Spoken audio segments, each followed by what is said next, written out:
오늘 우리에게 주신 성경 말씀 요한일서 1장 3절의 말씀입니다. 우리가 보고 들은 바를 너희에게도 전함은 너희로 우리와 사귐이 있게 하려 함이니 우리의 사귐은 예수 그리스도와 더불어 누림이라. 아멘. 성숙자반의 마지막 과인데요, 10번째 토픽이 그리스도인의 사회생활이라고 하는 거죠. 우리의 삶이라고 하는 것이 사회 속에서 살아가게 되는 것이고, 믿는 사람들이 다수인 그러한 세상이 아니라 믿지 않는 사람들이 다수인 세상에서 삶을 살게 되기 때문에 예배당에서의 내 정체성이 아니라 예배당 밖의 사회 속에서 내 삶의 정체성이 드러나야 한다라고 하는 것입니다. 모델로서의 그리스도인이라고 하는 것입니다.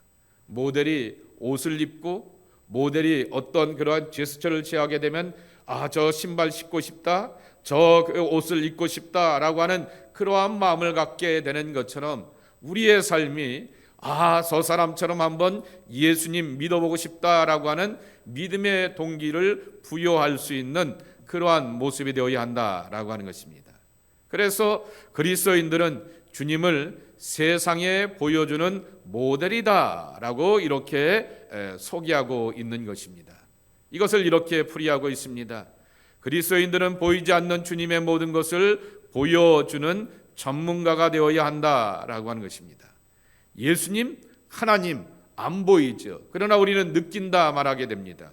경험한다 말하게 됩니다. 오늘 여기 3절 말씀해 보게 되면은 누린다라고 말하게 됩니다.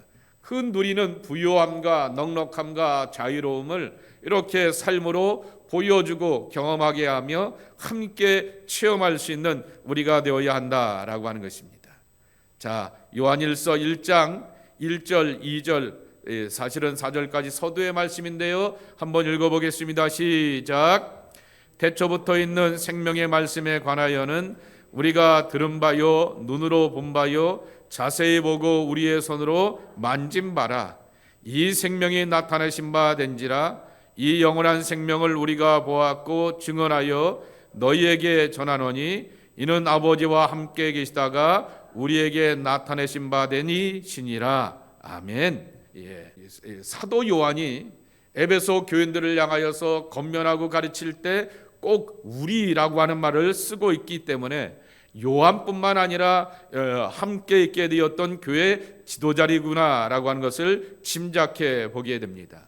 이 교회 지도자들이 하나님의 은혜, 그것을 생명의 말씀이라 이렇게 말하게 됩니다. 그것은 태초부터 우리에게 주어지게 되었던 약속의 말씀이고 구원의 말씀이고 새날을 열어가게 되는 해방의 말씀이고 모든 억압과 삶의 고통 가운데서 자유케 하시는 그러한 구원의 역사를 이뤄가시는 그러한 생명의 말씀인데, 그것을 우리가 예수 그리스도를 통하여서 만나고 체험하게 되었는데 이것을 너희들에게 전한다. 그리고 그 본질은 예수님이다 라고 하는 것을 이렇게 보여주고 있게 되는 것입니다. 그러니 이 요한과 교회 지도자들의 그 섬김과 사랑과 그 신실함을 보면서 하나님의 사랑과 그리스도의 구원의 아름다운 발자취를 따라가라 라고 하는 것입니다. 그런데 문제는 2번입니다. 그리스도인의 삶이라고 하는 것이 늘 따스한 봄날 같은 것은 아니다라고 하는 것입니다. 아까 금방 예를 들게 되었듯이 여자친구가 남자친구를 보면서 돈 생긴 것도 아니고 좋은 일 생긴 것도 아니고 그냥 그런데도 불구하고 감사하다라고 말하게 되는데, 과연 그것이 감사할 일일까라고 하는 것이죠.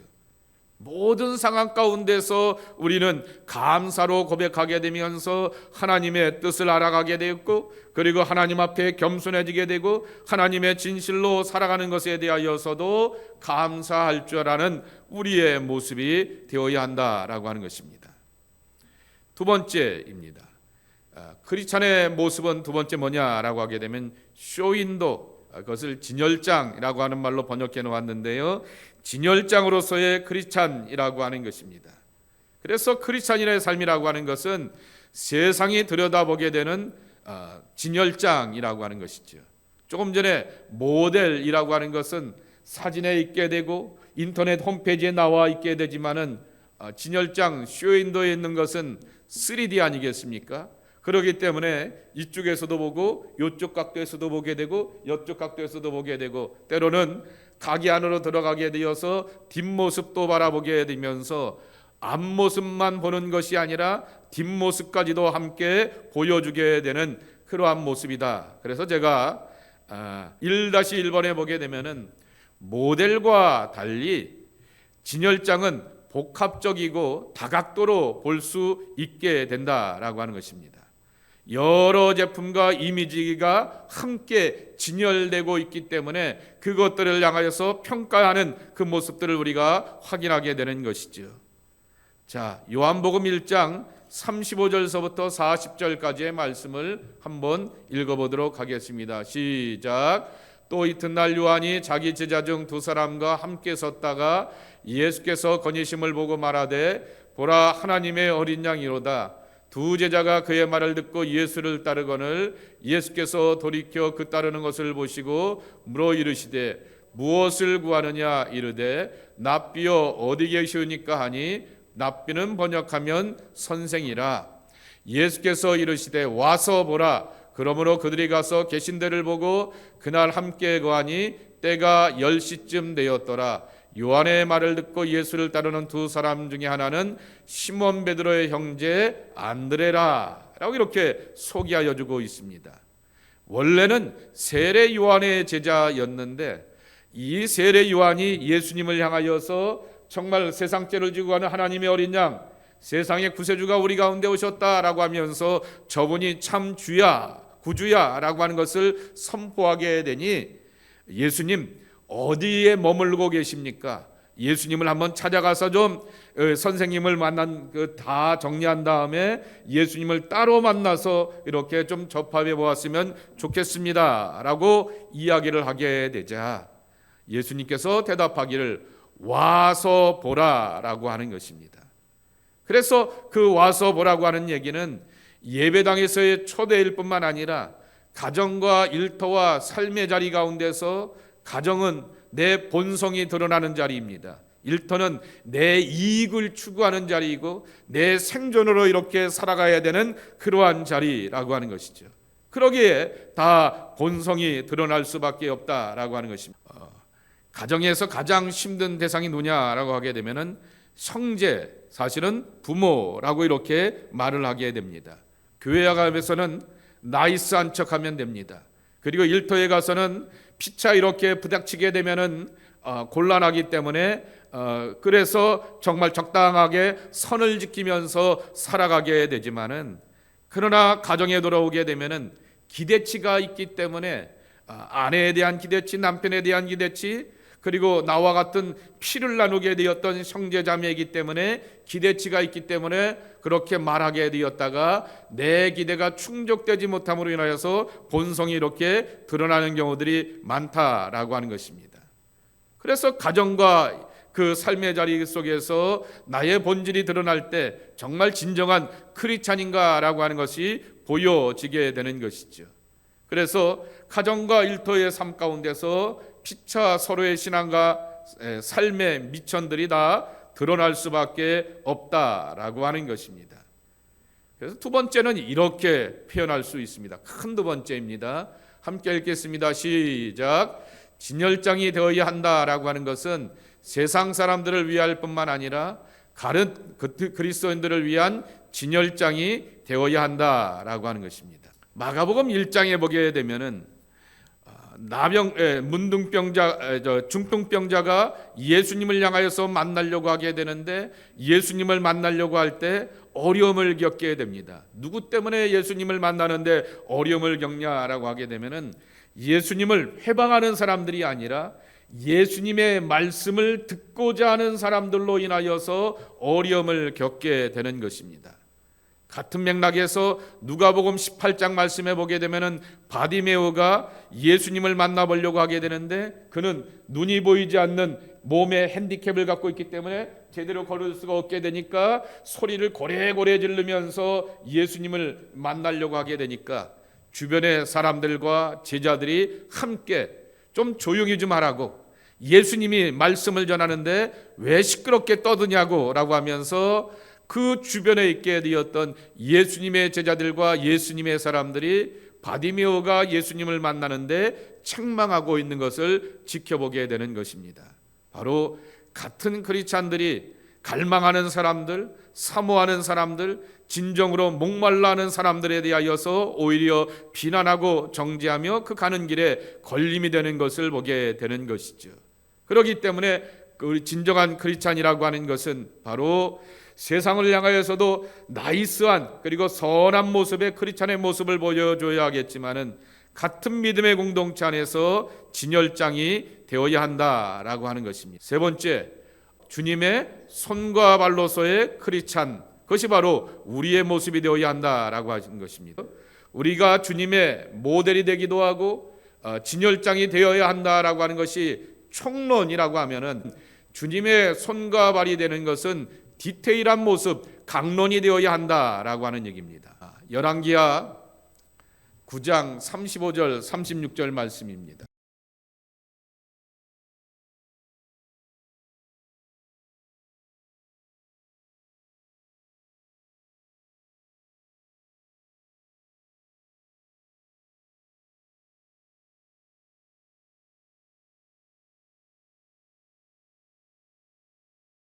이 얘기는 여러분 잘 아시는 그 아합과 이세벨의 그 이세벨입니다.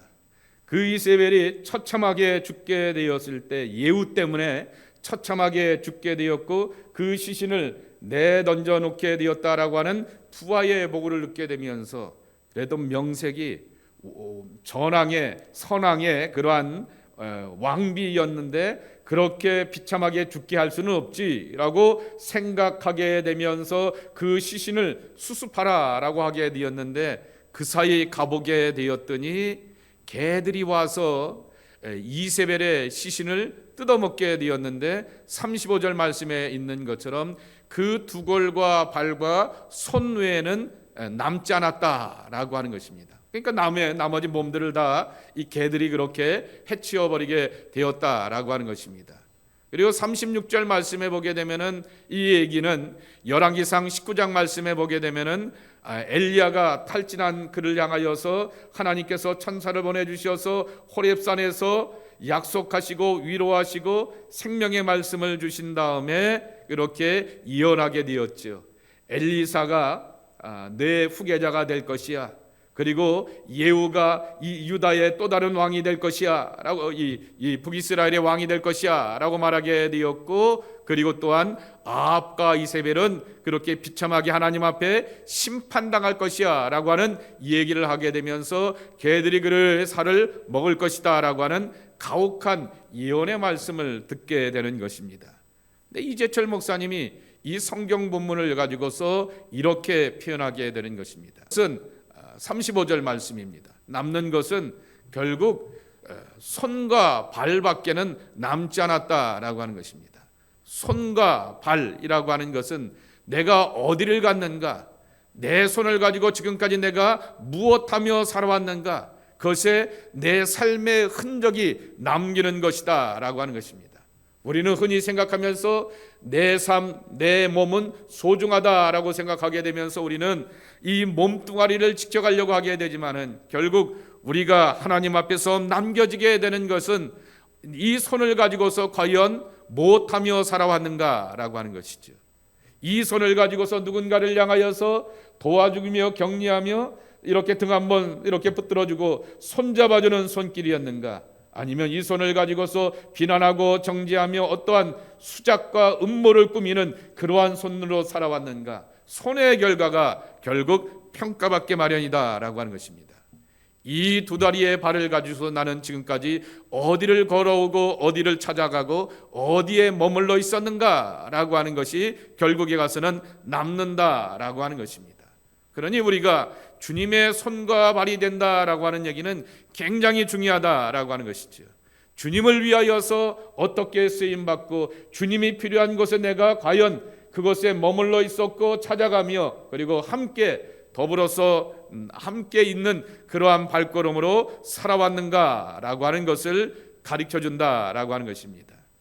마태복음 4장 19절에 내가 너희를 사람 낚는 어부가 되게 하리라 라고 제자들을 부르시게 되었던 그 부름의 뜻은 우리가 이 세상에서 복음의 증인으로 바르게 살기 위해서는 손과 발을 바르게 사용하기 위해야 한다라고 하는 그러한 뜻이라고 하는 것입니다.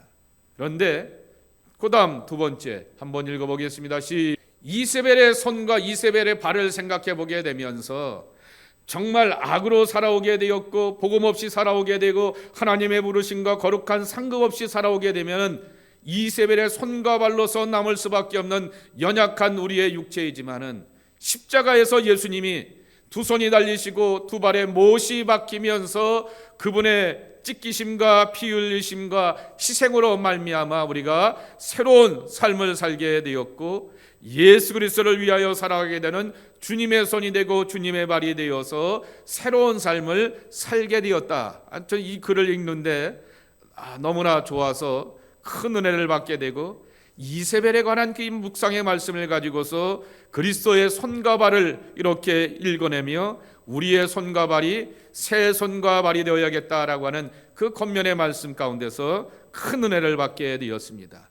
여러분 오늘 파일을 한번 보내드렸는데 다시 한번 그 내용들을 곰곰이 새겨보면서 묵상해 보시길 바랍니다. 네 번째입니다. 우리의 크리스찬은 뭐로요? 빛으로서의 크리스찬이라고 하는 것입니다. 잊지 마십시오. 크리스찬은 자가 발광체가 아닙니다. 마치 출애굽기 32장에 나오게 되었던 모세와 같이 하나님 곁에 있다 보게 되니까 하나님의 영광과 빛이 모세 얼굴에 빛나게 되는 것처럼 그분의 은혜로 더불어서 얼굴이 빛나고 이름이 빛나고 말이 빛나고 삶이 빛나는 그러한 삶을 살게 되는 것입니다. 그래서 그리스도인들은 세상의 어둠을 물리치는 빛의 존재로 살아가게 되는 것입니다. 빛만 있으면 어둠은 물러가게 되어 마련인 것입니다. 우리는 이 세상의 어둠을 물리치는 빛이다라고 하는 것입니다. 요한복음 8장 12절 또 말씀하여 이르시되 나는 세상의 빛이니 나를 따르는 자는 어둠에 다니지 아니하고 생명의 빛을 얻으리라. 아멘. 어둠 속에서 갈 바를 알지 못하는 사람을 위해 빛이 되는 사람들이 크리스찬이라고 하는 것입니다. 나도 어둠의 자식이었는데 그리스도를 내 안에 모시면서 내 안에 그리스도의 빛과 생명이 가득하여서 세상을 향하여서 환하게 비친다라고 하는 것입니다. 자, 한 곳 더 보겠습니다. 요한복음 12장 35절입니다. 시작. 아직 잠시 동안 빛이 너희 중에 있으니 빛이 있을 동안에 다녀 어둠에 붙잡히지 않게 하라. 어둠에 다니는 자는 그 가는 것을 알지 못하니라 그랬습니다. 다섯 번째입니다. 크리스찬의 다섯 번째 비전, 자기 정체성은 이정표로서의 크리스찬이라고 하는 것입니다. 자, 그리스도인은 이 세상의 이정표로서 세상의 어둠을 밝혀줄 뿐만 아니라 인생이 가야 할 궁극적인 목적지가 어딘가를 들려주게 되는 이정표가 되어야 한다라고 하는 것입니다. 그래서 오늘 어저께 새벽이었죠. 어저께 새벽에 말씀 기억하는지 모르겠어요. 도피성 이야기를 나누게 되었는데 도피성으로 가는 길의 폭이 몇 미터라고요? 14미터입니다. 어마어마하게 넓은 거죠. 옛날 길에 이 교회 이렇게 폭만 해도 굉장히 넓을 텐데 이것에 거의 더블 정도가 되는 어마어마하게 넓은 성으로 이렇게 초대하게 되는 것이죠. 도피성이라고 하는 말이 City of Refuge라고 하게 되었지만은 히브리어 말 그대로 보게 되면은 안식의 마을입니다. 죄진 사람들이 누군가를 향해서 실수로 그랬지만은 살인하게 되었던 부끄러운 죄책감으로 살아야 될 그러한 사람들이 하나님 뿐만 해서 안식을 얻게 되는 것이죠. 그런데 또 하나 이 14m가 되는 그 도로 표지판에다가 표지판을 꼭 붙여놓아야 됩니다. 여기가 바로 이 도피성이라고 하는 것을 붙여놓게 되면서 내가 실수하고 부끄러웠음에도 불구하고 저기에 가게 되면은 피할 수 있고 숨을 수 있고 일평생 죄책감 가운데서 이렇게 놓일 수 있다라고 하는 그러한 소망으로 가게 되는 것이죠. 이정표의 역할이 그런 역할이라고 하는 것입니다. 하나님의 나라와 영생을 위한 이정표로서 초질감 보여줘야 한다라고 하는 것입니다. 빌립보서 1장 20절 21절 읽겠습니다. 시작. 기대와 소망을 따라 아무 일에든지 부끄러워하지 아니하고 지금도 전과 같이 온전히 담대하여 살든지 죽든지 내 몸에서 그리스도가 존귀하게 되려 하려 함이니 이는 내가 사는 것이 그리스도니 죽는 것도 유익함이라. 살든지 죽든지 내 몸에서 예수만 그것이 바로 일평생 사도 바울의 사역과 삶의 가치관이었습니다. 그것처럼 그러한 하나님의 나라와 예수님을 보여주는 그러한 표지판이 되어야 한다라고 하는 것입니다. 여섯 번째입니다. 이웃으로서의 크리스찬이라고 하는 것입니다. 그래서 사도행전 1장 8절 말씀에도 있는 것처럼 예루살렘과 온 유다와 사마리아와 땅끝까지 이르러 내 증인이 되라 말씀하여 주셨듯이 점점 더 지경을 넓혀가게 되면서 확정하게 되는 원심력의 신앙을 가지고서 살아가야 한다라고 하는 것입니다. 그래서 이런 질문을 한번 던져보라 라고 하는 것이죠. 내가 이 동네에 거주함으로 인하여서 이웃에게 무슨 유익이 되고 있는가? 그러니까 이 질문을 이렇게 해야 되니까 제가 콘도에 살잖아요. 콘도에 살고 있는데 오고 가는 사람들 가운데서 아침에 만나는 사람이 있고요, 저녁에 이렇게 만나게 되는 사람이 있고요, 그런 사람들을 만나게 되는데 주차장에서 만나면서 그냥 얼굴 하나 웃어주는 것으로 내 삶의 모든 것이 끝나야 될까? 청소하는 사람을 만나게 되었을 때 어떻게 되어야 할까라고 하는 것을 다시 한번 생각해 보게 되는 것입니다. 자기가 제네바에서 사역하게 되었을 때 경험하게 되었던 행인 플라워의 그 역할에 대하여서 곰곰이 생각해 보았다라고 하는 거죠. 행인 플라워 이렇게 창가에다가 이렇게 걸어놓게 되는데 이쪽 면에서 보게 되면 내가 즐겁기도 하게 되지만은 지나가는 사람들이 그 꽃을 보게 되면서 저 집에 저 꽃 걸어놨네 라고 하면서 그것을 보면서 기뻐하고 즐거워한다라고 하는 거죠. 그러니까 이걸 이렇게 곰곰이 생각하게 되니까 우리 교회 크리스마스 추리에 대해서 다시 한번 생각해 보더라고요. 크리스마스 시즌에 우리 교회는 한 번도 모르겠어요. 제가 있는 동안에는 한 번도 교회 밖에다가 크리스마적인 그러한 상징을 이렇게 그 밤에 해놓은 적이 없게 되는 것을 보게 됩니다. 안에는 이렇게 이쁘게 잘 꾸며놓게 되었는데 한 번은 그렇게 행하는 그러한 행인 플라워의 역할을 보여줘야 되지 않을까라고 하는 그러한 생각도 해보게 되었습니다. 일곱 번째입니다. 일곱 번째, 그늘로서의 그리스도인이라고 하는 것입니다. 그리스도인들은 궁극적으로 쉴만한 그늘이 되어주는 사람이 되어야 한다라고 하는 것이죠. 그래서 타인이 쉴 수 있는 생명의 그늘이 되어야 한다라고 하는 것입니다. 마가복음 4장에 보게 되면은 이 겨자씨 하나가 잘 자라서 공중의 새들이 큰 나무 밑에 곁들이니라라고 말씀하여 주셨듯이 공중의 새들이 거할 수 있는 그늘이 되어주고 안식이 되어주는 것이 바로 하나님의 백성들의 삶이라고 하는 것입니다. 이거는 철저한 청지기 의식이 있어야 된다라고 하는 것이죠. 이 청지기 의식이 없게 되면은 타인을 위한 그늘이 될 수가 없다라고 하는 것입니다. 그리고 더 큰 그늘이 되기 위하여서 몸과 마음이 함께 나가야 된다라고 하는 것인데요. 잠언서 20장 29절 함께 읽겠습니다. 젊은 자의 영화는 그의 힘이요 늙은 자의 아름다운 백발이니라 그랬습니다. 힘을 갖고도 그렇게 자랑할 수도 있게 되고요. 그리고 백발을 가지고서도 그 삶이 누군가에게 유익을 끼칠 수가 있다라고 하는 것입니다. 자, 마지막 결론 읽고 마치도록 하겠습니다. 시작. 이 세상은 하나님의 사랑과 사람 사랑을 구현하는 현장이다. 그래서 세상 속에서 빛이 되고 소금 되는 하나님의 사람으로서 우리가 살아가야 하겠다라고 하는 것입니다. 이제 제가 한국을 갔다 온 다음에 다시 금요일에는 이제 성숙자반이 끝난다 했으니까 마지막에 사명자반을 보게 되는데요.